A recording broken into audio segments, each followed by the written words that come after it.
Hindi yata natatapos ang usapin tungkol sa hiwalayan. May mga lumulutang na namang issue tungkol sa dyan, ano? At hindi lang sa mga kilalang personalidad, pati na sa mga kakilala natin. Madalas natin itong mabalitaan. Ano nga ba ang sinasabi ng bantas tungkol dyan? Well, ask me, ask Attorney Gabby.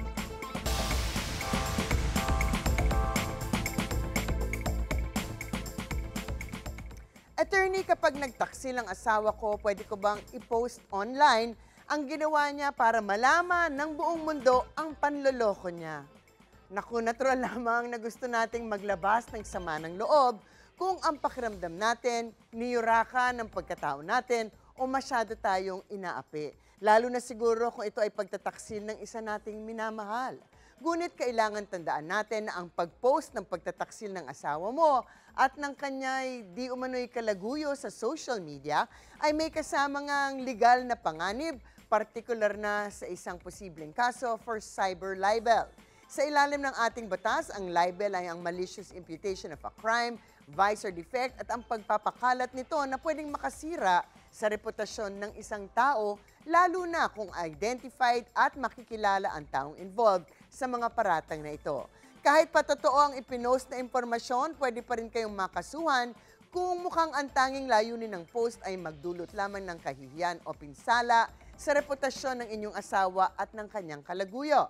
However, tandaan natin na ang nangangaliwang asawa ito ay meron siyang katapat na isang krimen at kung maipapakita na ito ay pawang katotohanan naman pala at maipapakita rin na ginawa ang pag-post na ito ng may good motives at justifiable ends, pwedeng isang depensa ito sa krimen ng libel. But as a general rule, naku, wag na lamang po.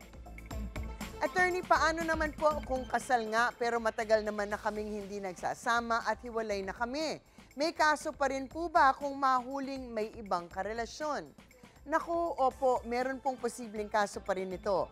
Kahit na matagal na kayong hindi nagsasama at hiwalay na, kung hindi pa nadidissolve ang inyong kasal o nadeklarang walang bisa ito, itinuturing pa rin kayong mag-asawa sa ilalim ng batas. Of course, medyo naiiba ang kaso, depende kung ang lalaki o ang babae ang nagkarelasyon.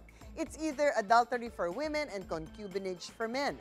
At hindi lamang relasyon, baka sabihin na, uy, mag-BFF lang naman sila. Ang relasyon ay ang bawal na pakikipagtalik at sa kaso ng mga babae, ang krimen ay adultery at ito nga ang pakikipagtalik sa isang lalaki na hindi niya asawa at ang kasunod na parusa ay pagkakakulong na hanggang 6 na taon. Samantalang para sa mga lalaking asawa, ang krimen ay concubinage naman, pero mas komplikado ng konti. Hindi po lamang pakikipagtalik sa ibang babae, walang kaso kung ganun kasimple. Pero ito ay pwedeng dapat either A, pakikipagtalik under scandalous circumstances, B, pakikipagtalik sa conjugal home, at C, yung open na pagsasama kasama ng kanyang kabet sa ilalim ng isang bubong na para silang mag-asawa at kinikilala at pampubliko ang relasyon na to. So medyo unfair, di po ba? Ang parusa sa asawa ay pagkulong na hanggang 4 na taon at 1 araw lamang. Samantalang ang kabet hindi naman ikinukulong pero pwedeng maparusahan ng destierro o banishment. Posibleng kaso rin ito ng Anti-Violence Against Women under Republic Act 9262. Hinatulan na ng Korte Suprema na ang marital infidelity ay posibleng kaso ng psychological and emotional violence against women.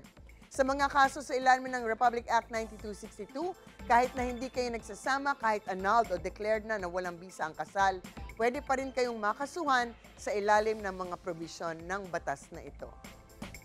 Ang mga usaping batas, bibigyan po nating linaw para sa kapayapaan ng pag-iisip. Huwag magdalawang isip. Ask me, ask Attorney Gabby. Ikaw, hindi ka pa nakasubscribe sa GMA Public Affairs YouTube channel? Bakit? Mag-subscribe ka na, dali na, para laging una ka sa mga latest kwento at balita. I-follow mo na rin ang official social media pages ng Unang Hirit. Salamat, Kapuso.